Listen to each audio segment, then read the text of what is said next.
sobre tudo o que aconteceu nesta quinta-feira lá no Supremo Tribunal Federal, nós vamos conversar agora com Pablo Giovanni, que é repórter da coluna da Manuela Alcântara aqui do nosso portal Metrópolis.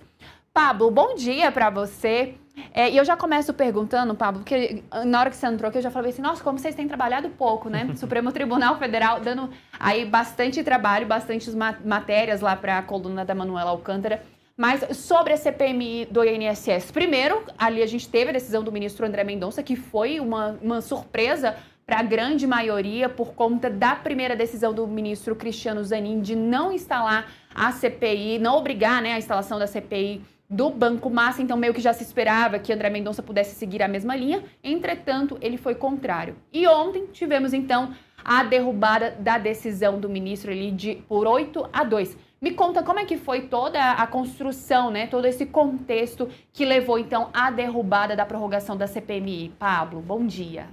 Bom dia a todos. É um processo que corre no Supremo Tribunal Federal, né? A gente salientar sobre o Master e caso do INSS também. Os dois processos, são dois inquéritos da Polícia Federal, são de relatoria do ministro André Mendonça,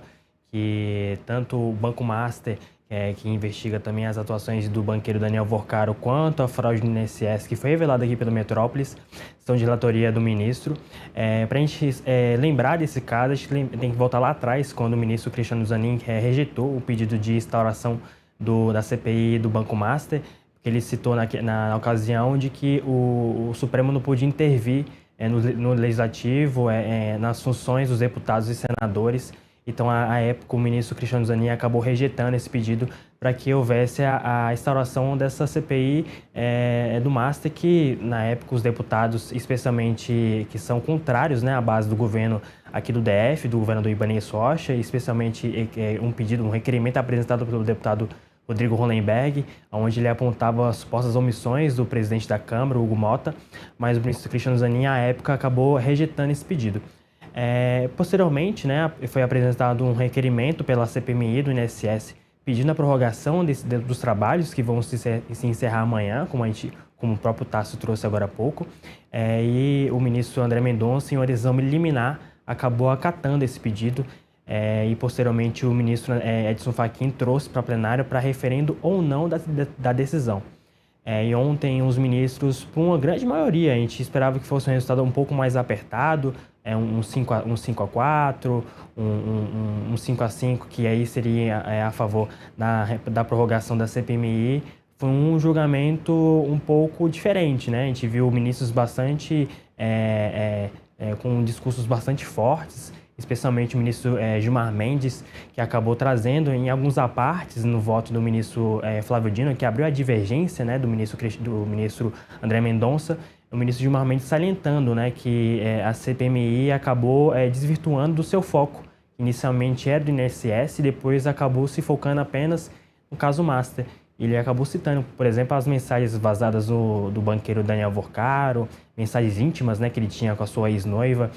que ele acabou até considerando que seria de uma forma abominável, que seria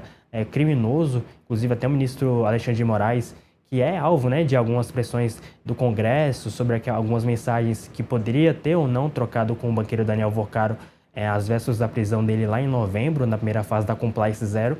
O ministro Alexandre de Moraes trouxe para ele que, na visão dele, no voto, numa parte que ele conseguiu do ministro Gilmar Mendes, que os trabalhos da CPMI, nesse vazamento desses dados que hoje é investigado pela Polícia Federal, mas que há suspeitas que tenham sido vazados pelos parlamentares, ele considerou esses vazamentos criminosos, né, que expôs a vida íntima de Daniel Vorcaro. Então, a divergência aberta pelo ministro Flávio Dino era nesse sentido, de que a CPMI desvirtuou da sua origem, né, que era investigar as fraudes no INSS, e que o judiciário não poderia intervir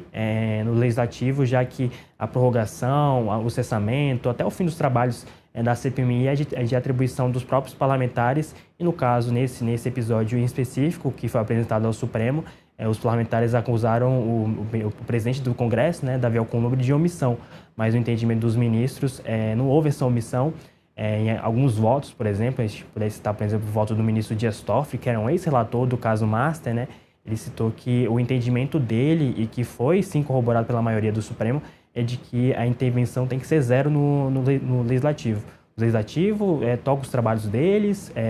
os deputados e senadores fazem seus trabalhos, e o Judiciário faz a parte aqui, que é julgar a ação penal, HC, habeas corpus, e nesse entendimento o ministro Dias Toffoli e os demais ministros, de um placar de 8-2, entendeu que a liminar do ministro André Mendonça não tinha que prosperar, e ela acabou sendo barrada, e por isso a prorrogação da CPMI não vai acontecer. E se acontecer, nesse caso, vai ser uma decisão bastante diferente, né, já que o presidente do Senado e do Congresso Nacional, Davi Alcolumbre, já manifestou e não manifestou que não tem desejo de prorrogar os trabalhos da CPMI.